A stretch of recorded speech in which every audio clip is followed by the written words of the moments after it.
আল্লাহ পাক রব্বুল আলামিনে জানায় নিশ্চয় আমি আল্লাহর যাতে হইয়ার ইন্নাল্লাহ বেশক আল্লাহ তাআলা ইউহিব্বুত তাওয়াবিন আল্লাহর যাতে পবিত্র থাকনেওয়ালা পবিত্র রহনেওয়ালা রে আল্লাহ বড় কি করেন মহব্বত করেন বড় বালা ভাই পাক রহনেওয়ালা যারা আছেন ওদের রে আল্লাহ পাক রব্বুল আলামিনে বালা ভাই এই জায়গাত কইছেন ইউহিব্বুত তাওয়াবিন ভুল হইছে ইন্নাল্লাহা ইউহিব্বুত তাওয়াবিন আল্লাহ পাক রব্বুল আলামিনে তওবা করনেওয়ালা রে বড় মহব্বত করেন বালা ভাই আল্লাহ তওবা করনেওয়ালা রে বড় বালা ভাই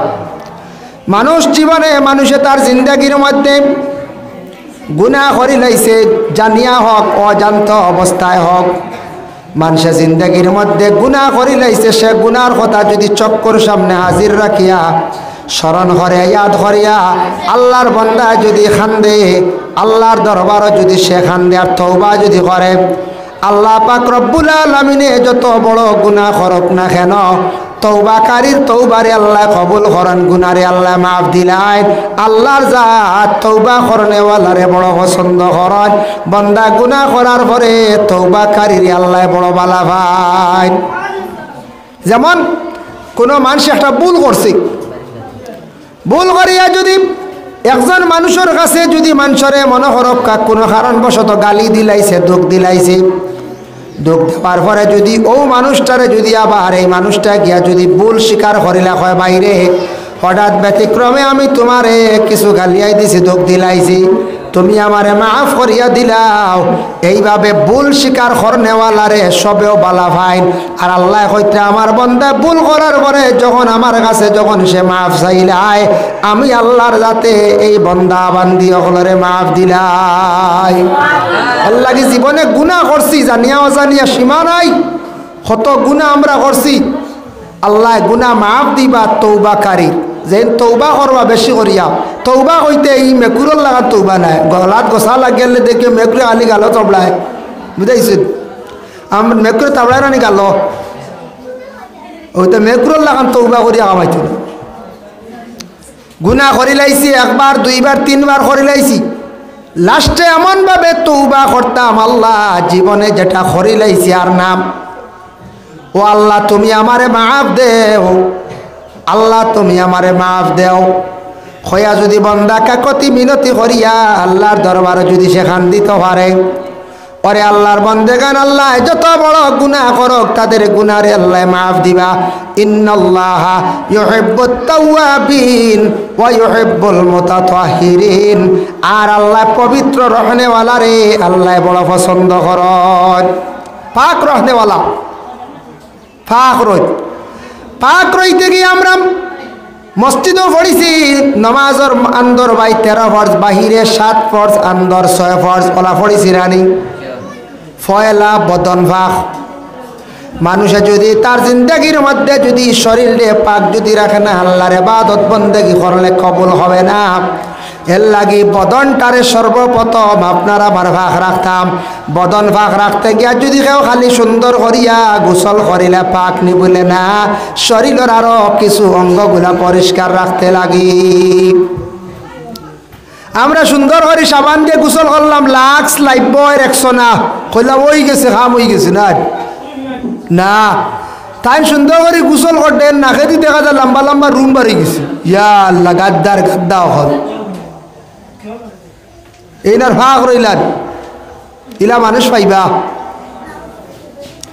আল্লাহর বান্দাগান দেখেন তাফসীরে জালালাইনের মধ্যে ইমাম জালালউদ্দিন সৈয়দী রহমাতুল্লাহি তাআলা আলাইহি লেখছেন সুন্নতে ইব্রাহিম হইল 60টা কয়টা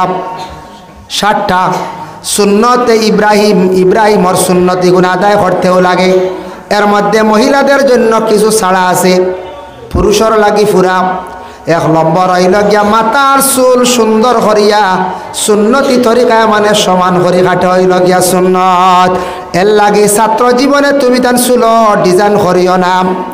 চুলর ডিজাইন দেখলে মানুষে অত খারাপ পায় চুল লইয়া কাটিং করলে মানুষের জীবনে বড় খারাপ পায়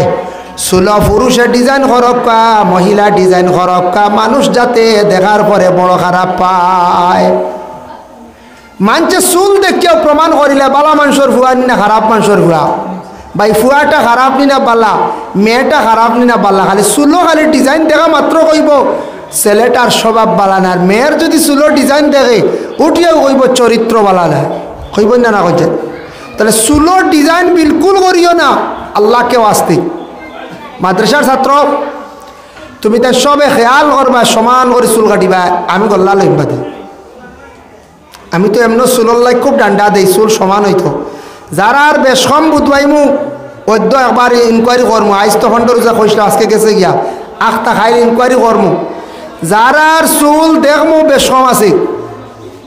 ফয়লা হইব ডান্ডা, বাদে লাগবো বিগ বাবুল। আর বিগ বাবুল লাগার ঘরে তো খামাইল ছাড়ার কোনো রেহাই নাই, বলে না। আর বাদে ডিজাইন করতে আসলে আর ডিজাইনার নাই, হেসে চুলাই মাথা হইয়া বাড়াইয়া যাইবে, খান দিবে আর আঠিবে। সমান করিলে ইয়া বিগ বাবুল আনলিম আমি বাদে ডিজাইন তোমার ডিজাইন আর মানা যাইতো না, খালি বিলকুল ডিজাইন না। সুন্নতে ইব্রাহিম হইলাম মাথার চুল সুন্দর করিয়া সমান করিয়া এক সমানে কাটাম। মহিলারা চুল সামনে দিয়ে পিছন দিকে কাটা মহিলাদের জন্য মাকরুহ তাহরিমি। মহিলা সামনে দিয়ে পিছন দিকে চুল কাটিতা না, ডিজাইন না। আর পুরুষে বাট্টি করিয়া চুল কাটকা সুন্নতে ইব্রাহিম। 2 নম্বর হইল গিয়া দেখকা মাথার চুল যেটা আছে চুলের পরে 2 নম্বর হইল মুস যেটা আছে ওটা কাসু শারিব। কাসু শারিব খাঞ্চি দি খাত্রাইয়া বাট্টি করিয়া রাখা হইল সুন্নতে ইব্রাহিম। এটা কিতা সুন্নতে ইব্রাহিম। 3 নম্বরে বেঠিন তোর তো মুস নাই আছেন না। 3 নম্বর হইল নাখর রূপ। এটা তো পুরুষেরও আছে মহিলারও আছে। নাখর রুমটা ছিড়িয়া ফালানি সুন্নত। অজু করতে সময় নাখর ও নরম যতখান জায়গা আছে নাখর মধ্যে অনগিয়া ফানি গিয়া পৌঁছিত। যারা দাম করিয়া সুন্দর করিয়া অজু করন নাক পরিষ্কার থাকে, এরা সাইনাস বেমার কম হইয়া থাকে। আর অজু সুন্দর করে যদি করেন না ফানি জায়গাত পৌঁছান না, সাইনাস রোগী আক্রমণ করবো। এর লাগে দাম করিয়া সুন্দর করিয়া নাকর গুড়ির জুড়ে মুখ জুড়ে সুরে ফানি পৌঁছাইবা, সাইনাস রোগ কমব। দুলাবালি এটা পাশ হয়েছে। এর লাগি নাকর রুম চিড়িয়া বালাইতা, নাকর রুম কিতা করতা চিড়িয়া বালাইতা। নাকর রুম চিড়িয়া ফালাইতা। ওরে আল্লাহর বন্দে বেটার সুজাইন দেখতে গেছে, তুই খাম বলাইলে জান দিয়ে জানিস না। নাকর রুম যেটা আছে বিশেষ করিয়া চিড়িয়া ফালানি হইল গিয়া সুন্নত। নাকর রুম যদি চিড়ন না পরিষ্কার হইতা নাই, অজুর পানি গিয়া পৌঁছিত না, নাকর ভিতরে বিভিন্ন ময়লা থাকব। 4 নম্বর হইল গিয়া বলে কি বগলের রুম চিড়িয়া ফালানি। পুরুষ হোক মহিলা হোক 40 দিনের ভিতরে বগলের রুমটা চিড়িয়া ফালাইতা। যদি ছিড়তা পারেন না তাহলে ইমাম শাফির কওল হইল খুর দিয়া কাটকা। বগলের রুম 40 দিনের ভিতরে পুরুষ মহিলা হলে পরিষ্কার করি লাইতাম। আনাইলে যত সুন্দর করে গোসল করকা তাই ফাঁক নাই না, ফাঁক শরীর পাক নাই। তারপরে 5 নম্বর হইল গিয়া হাত এবং পায়ের নখ আঙ্গুল যেগুলা আছে এগুলা কাটাম। হাত পার নখগুলা কাটাম সুন্দর করে নখ কাটি, তার নখর গুড়িত ময়লা ঢুকত না। 6 নম্বরে থাকছে গিয়া পুরুষের যেন মুসলমানি যেটা দেওয়া হয়, সুন্নত যেটা দেওয়া হয়, মুসলমানি যেটা দেওয়া হয় পুরুষের, এটা হইল গিয়া সুন্নতে ইব্রাহিম। ওটা যত আগে হরণ বাচ্চান্তরে দেওয়ার চেষ্টা করবা, বাচ্চারা রোগ মুক্ত হইবা। তবে মুসলমানি দিতে সময় পয়সা বাঁচানিত লাগবে না। আমরার দেশ কিছু মানুষ পয়সা বাঁচানিত লাগি যান, কইবা রক্ত দেখলে ওই গেছে গিয়া জিনা হইতো নাই। বুঝতেছেন মুসলমানি দেওয়ার কম পয়সা বাঁচাইতা করিয়া ও গাঁও গল্লি চিবা চাবা দেওয়া শুরু করে দিন, বুঝতেছেন। আর হেরাও দেখবা কুটিমুটি চাকু এখান লইয়া আর শুরু করে দিছ রুজু করতা করি। মুসলমানের শর জাননি কতটুক খাটো হইতো, কিলা খাটো হইতো। এটা যদি জানেন না রাহুলি মুসলমানি দেন মাঞ্চরে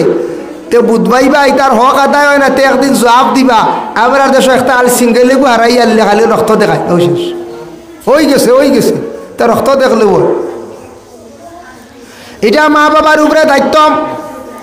মুসলমান এটা দেখবা সঠিকভাবে বালা ডাক্তারের পরামর্শ লয় ডাক্তারের কাছে যান বা জাননেওয়ালা কোনো ব্যক্তির কাছে মুসলমানি দেয়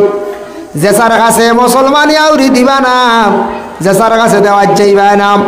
খালি কোনো সুরত রক্ত দেখাইব ভাষ্য লই লাইব কিন্তু আপনার ছেলের মুসলমানি হক মতো আদায় হইত নাই দেখছি তে গুরু আসল লুবি চাকু লইলে আর বার হয়ে গেলা কিছু মানুষ হওয়া যায় কোনো কোনো জায়গায় যার কারণে বিশেষ করে আল্লাহর বান্দাগণ 7 নম্বর হইল পুরুষ এবং মহিলা প্রত্যেকের লজ্জাস্থান মহিলাদের জন্য হুকুম আছে নিম্নতম 10 দিন আর পুরুষের জন্য 40 দিন প্রত্যেকের লজ্জাস্থানটা যদি পরিষ্কার করেন না তার শরীরটা পবিত্র নাই পাক নাই যত সুন্দর করিয়া গোসল করকা তার শরীরটা পাক হইছে না এর লাগে আল্লাহর বান্দাগণ প্রত্যেক পুরুষ এবং মহিলার শরীরটার এইভাবে পাক রাখতাম যার কারণে আল্লাহর বান্দাগণ আমাদের মুসলমানদের বাড়ি হোক হিন্দু সমাজের বাড়ি হোক দেখুন আমাদের সনাতন ধর্মের মানুষ যারা আছেন হিন্দু মানুষ ওদের বাড়ির মধ্যে গেলে ফুলের গাছ পাইবা সনাতন ধর্মের মানুষ যারা আছেন তাদের বাড়ি গেলে দেখবে তো পরিষ্কার পরিচ্ছন্নতা দেখা যায় আমাদের ইসলামে আদেশ করছে মুসলমানের বাড়িটা পরিষ্কার থাকতো আমরা মুসলমান হলে বাড়িটারে প্রায় বাড়ি তো পরিষ্কার নাই আমরা মুসলমান হলর বাড়ি কিতা নাই পরিষ্কার নাই খালি দেখবা গোবর সিনাপিট সলমেন্ট বুঝাইছে সলমেন্ট হোমেইনটা পায়খানা শেষা পায়খানা ফালাই দিতাম এরপরে ওই লগিয়া মুরুগের বিট এরপরে এই ধরনের মুরুগ ফালিতা ভালো হয় হাঁস ফালিতা ভালো হয় লিমিটেড ভালকা যতটুক সুন্দর করিয়া রাখকা তবে বাড়িয়ে করে পরিষ্কার পরিচ্ছন্নতা রাখার চেষ্টা করকা আমরার মুসলমান বাড়ির মধ্যে পরিষ্কার পরিচ্ছন্নতা থাকত মুসলমানের বাড়িতে কিনা থাকতো মুসলমানের বাড়ির মধ্যে দুনা জ্বালানি হয় না দেখো সনাতন ধর্মের মানুষ যারা আছেন মানে হিন্দু মানুষ প্রতিদিন সন্ধ্যার বেলা তারা দুনা জ্বালায় এটার তা কি ফায়দা আছে কিন্তু আমরা মুসলমান হলে দুনা কম জ্বালাই একমাত্র মানুষ মারা যাওয়ার পরে জ্বালাই কিন্তু দুনা জ্বালাইলে ফায়দা আছে যে বাড়ির মধ্যে প্রতিদিন সন্ধ্যার বেলা দুনা জ্বালাইবা এই বাড়ির মধ্যে বিভিন্ন ধরনের বুড়া জিন্নাত হোক বা জিন্নাতর আসরাত বিভিন্ন ফসাদ বিভিন্ন বুড়া জিনিসেই আক্রমণ করতে পারে না দুনা জ্বালাইলে ওলা কিছু ফায়দা আছে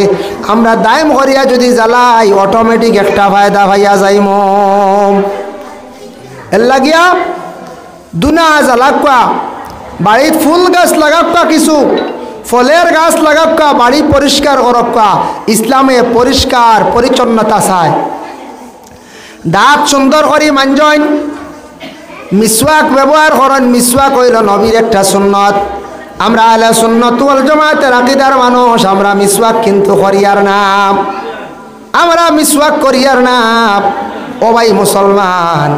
এর লাগে মিসওয়াক ব্যবহার করকা দাঁত পরিষ্কার করকা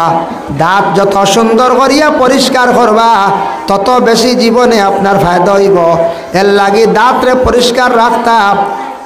শরীরে পরিষ্কার রাখতা আল্লাহর বান্দাগান ইমানের অঙ্গ হইলগে পরিষ্কার পরিচ্ছন্নতা দেখা আল্লাহর রাসূলে ফরমায় আত-তাহুরু শাতরুল ঈমান পরিষ্কার পরিচ্ছন্নতা হইলে ইমানের একটা অঙ্গ তুহুর পাক হইলে একটা কিতা ইমানের অঙ্গ এর লাগি দেখুন জানি আমরার কিছু বাড়িন তো মা বই নকল আসত সারা নাই কিছু বাড়িন তো মা বই নকল আসত কুটুম বাড়ি যাইতে ডাক্তারের কাছে যাইতে সময় পরিষ্কার ইয়া মোটামুটি যায় না আর বাড়ির দেখবা ই দুনিয়ার হুন্না কাপড় দেখা ওখান লাগাই আর মাটিত বইত্রে আর গড়িয়াই তাই মানুষের তাদেরকে ভাল লাগবে না খোঁচায় মোটামুটি কিছু বালা কাপড় লাগাইতা বাড়িত আচ্ছা লাগাইছন পুরাতন কাপড় কোনো সময় বদলিছন কাপড় খান লাগাইতাম স্বামীর সামনে সুন্দর কাপড় লাগাইতা, স্বামীর মন খান খুশ থাকতো, স্বামীর মন খান জয় থাকতো, স্বামীর মন ইখান খুশ থাকতো বলে এখানে দেখো সাইয়া আল্লাহর বন্দে গান স্বামীর মন খুশ হইতে গিয়া আপনি ভালো সুন্দর কাপড় কোনো সময় লাগাইতা, কাপড় খালি নাই আপনি চুলও সুন্দর করিয়া শ্রিতা, আপনার মুখও পরিষ্কার থাকতো, দেখতে আপনার মোটামুটি সুন্দর লাগতো, স্বামী দেখে তান আপনার মোটামুটি মনে আনন্দ জাগতো, খুশ থাকতো। আপনি যদি আউরি খালি যদি ময়লা উড়া হেদা উড়া তখন যদি তাহলে স্বামীর মন বেজার হয়ে যাইতে পারে, হয়তো আরেক বিবাহ করি লাইতে পারো। না নাই সুন্দরী তাহলে কিছু গাদ্দাম আমি না আরে আমি আরেক বিবাহ করে নিতাম, ইলা কোনো সময় ওই যাইতে পারে, ওই বন্যা না হচ্ছে হয়।